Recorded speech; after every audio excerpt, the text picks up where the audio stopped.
Bueno, con toda esta tragedia de la desaparición de los 43 de Ayotzinapa, hay mucha gente que quiere sacar raja política. Claramente hay unos que tienen como prioridad salvar al régimen y otros que tienen como prioridad derrocarlo. Y ya en segundo plano, si acaso les preocupa el destino de los 43 o el dolor de sus familias o la impunidad que exhibe este caso. Me han pedido muchísimo en redes sociales que exprese cuál es mi punto de vista sobre este tema. Advierto de antemano que lo que pienso puede modificarse, seguramente se modificará porque van a seguir surgiendo elementos, van a seguir surgiendo interpretaciones y reflexiones que habrá que incorporar a los análisis de cada uno de ellos, pero hay algunas cosas en el camino que podemos hoy decir, que puedo hoy decir a título personal, como mi opinión sobre este tema, ¿no? Ya que me lo están preguntando. Uno, el hecho es una barbarie atroz, indignante para la sociedad, que se devora cualquier discurso optimista o intento de discurso optimista y desnuda a un sistema podrido. Dos, el presidente Peña Nieto reaccionó tarde y reaccionó mal. Minimizó la tragedia. Cuando finalmente decidió abordarla, lo hizo erráticamente. La investigación de la PGR sobre el caso tiene aciertos que reconoce hasta el Grupo Interdisciplinario de Expertos Independientes, el GIEI, pero también tiene los vicios y las prácticas pues de un sistema de procuración e impartición de justicia que conocemos todos, que está permeado por la corrupción, por el desaseo, por el abuso de autoridad, por la ineficacia. Tres, reflejo de este errático comportamiento del gobierno es la relación del gobierno federal con el grupo de expertos independientes. Si no confiaba en ellos, pues ¿para qué los invitó? Si quería que en cambio fueran verdaderos co-investigadores, pues no logró establecer una relación de confianza, ni satisfizo absolutamente todas sus solicitudes. Si el gobierno no tenía nada que ocultar, pues ¿por qué no parece?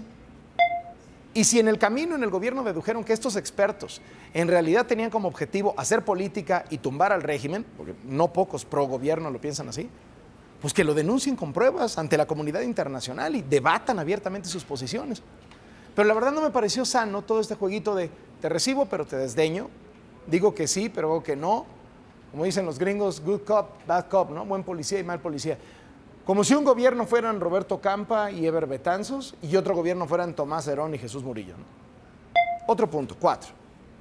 Pienso que no tiene nada de malo en una sociedad que aspira a la apertura y la transparencia que varios periodistas hayan cuestionado las trayectorias de los expertos enviados por la Comisión Interamericana de Derechos Humanos. Considero que no tiene nada de escandaloso que el gobierno les haya pagado $2 millones, así lo marcan los convenios internacionales.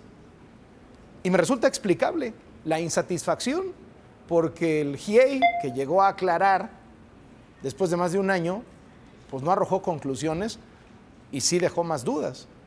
Y porque no trazó con nitidez la frontera entre el activista, que legítimamente defiende una postura, y el científico, que pone a prueba una hipótesis. 5.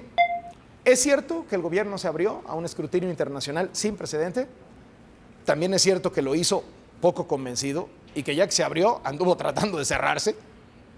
Es cierto que el GIEI tiene más coincidencias que diferencias con la llamada verdad histórica de la PGR sobre qué pasó esa noche. Pues el tema del secuestro de los chavos en los autobuses, los policías municipales entregándolos a los narcos, etc. Pero las diferencias que existen entre el GIEI y la PGR son eslabones clave en el destino de los desaparecidos. Es cierto que la mayoría de las nuevas teorías expuestas por el GIEI ya estaban en el expediente, pero también es cierto que estaban ahí en un expediente gigantesco, gordísimo, perdidas, y nadie profundizaba en ellas hasta que les pusieron el reflector. 6. Y esta, quizá de todas mis conclusiones, es la más preliminar. De todas mis conclusiones preliminares, esta es la más preliminar. Pienso que un nutrido grupo de seres humanos, muy posiblemente estudiantes, pero ni siquiera la totalidad de los 43, fueron quemados en el basurero de Cocula, como lo dice el apodado peritaje de desempate realizado por 6 especialistas internacionales. Me parece lamentable que el gobierno haya salido a divulgarlo como festejando un gol, pues porque claro, le daba oxígeno a su verdad histórica, y que el GIEI lo haya descalificado solo por el modo en que se dio a conocer, porque curiosamente también no coincidió con sus deducciones. 7, y esta es mi última, no veo elementos hasta ahora para determinar que el Ejército o la Policía Federal como instituciones los desaparecieron. Pero los mandos militares y de la Policía Federal que estaban en ese lugar, ese día, a esa hora, Debieron haber hecho mucho más y pudieron quizá haber evitado la tragedia.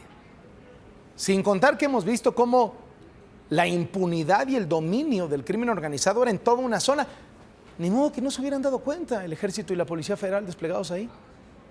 Veo también elementos de complicidad entre los perredistas Abarca y el exgobernador Ángel Aguirre, mitad priista y mitad perredista, y ya ni se habla de ellos.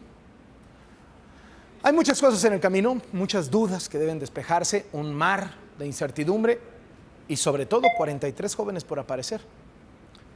Esto es lo que pienso yo, pero ¿tú qué piensas?